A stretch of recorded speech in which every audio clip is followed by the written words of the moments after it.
इब्बा तो मन खुद ने विश्वास नहीं हो रहा कि 3-4 दिन तो मन भी समझने लगे भाई तेने मेडल जीते लिया आखिर में ओलंपिक में। प्रेशर भी था भाई, हाँ एक लाख मेरे मन में तो 2-3 और होते तो ठीक से, तो एक लिए भाई अब तो मेडल लेके आना है बस।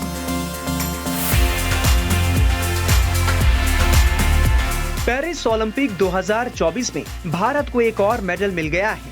अब तक भारत की झोली में कुल 6 मेडल आ चुके हैं। भारतीय पहलवान अमन सहरावत ने मेंस फ्रीस्टाइल 57 किलो भार वर्ग में ब्रॉन्ज मेडल हासिल किया है। अमन ने ब्रॉन्ज मेडल मुकाबले में प्यूर्टो रिको के डेरियन टोई क्रूज को 13-5 से हरा दिया। बता दें कि अमन सहरावत का ओलंपिक सफर काफी मुश्किलों भरा रहा है। अमन सहरावत ने बचपन में ही माता पिता को खो दिया था। 21 साल के अमन सहरावत का ओलंपिक तक का सफर बिल्कुल भी आसान नहीं रहा। जाट परिवार से आने वाले अमन हरियाणा के झज्जर जिले के बिरोहर से आते हैं। उन्होंने 11 साल की उम्र में ही अपने माँ बाप को खो दिया।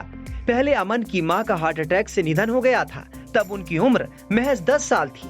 फिर लगभग 1 साल बाद उनके पिता भी चल बसे।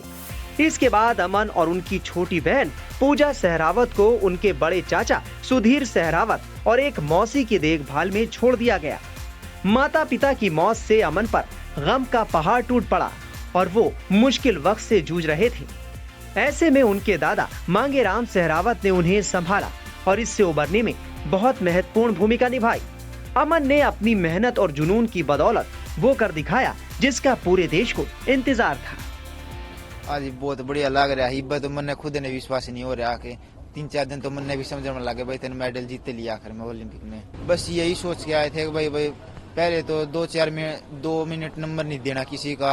वो जो सेमीफाइनल में आ रहा था वो शुरू में जाते ही मतलब 4 नंबर से ले गई इतना बड़े कंपटीशन में, तो पजल हो गया भाई कैसे नंबर लूँ भी ओलंपिक में। ऐसे सब देख रहे हैं देशवासी, अब क्या करूँ क्या, मैं समझ में नहीं आया क्या करूँ।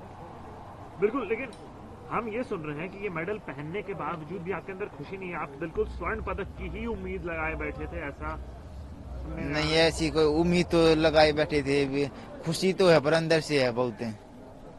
यहाँ पर मेरे को ये बताइए कि आप जो इतना मेहनत किए हैं, लेकिन आने से पहले एक ही बात हो रही थी कि यार पुरुष पहलवान सिर्फ एक ही है, हर बार कम से कम 4, 5, 6, तो ये अंदर थोड़ा सा प्रेशर था कि एकमात्र मैं ही हूँ पुरुष पहलवान भारत की तरफ से। ये अंदर कहीं भी था, चल रहा था दिमाग में, ये चल रहा था मतलब वो प्रेशर भी था भाई, हाँ एक लाख मेरे मन में तो 2-3 और होते तो ठीक से, मतलब एक लिए भाई अब तो मेडल लेके आना है बस। बिल्कुल। और ये जो आपने मेडल जीता है देश के लिए, ये आप किसको समर्पित करना चाहेंगे? और उस लम्हे को भी एक बार बताइए, आप पहली बार ओलंपिक के स्टेज पे भारत के पोडियम पे चढ़े और तिरंगा ऊपर जा रहा था, उस लम्हे को थोड़ा अपने शब्दों में बयां करें। उस लम्हे शब्दों में तो बयान नहीं कर सकता, मतलब समझ गए आप उस जगह पर खड़े होता, आप खुद महसूस करके देख लो कैसा लग रहा होगा आपने। और यहाँ से अब आप अपना अगला लक्ष्य क्या बनाते हैं?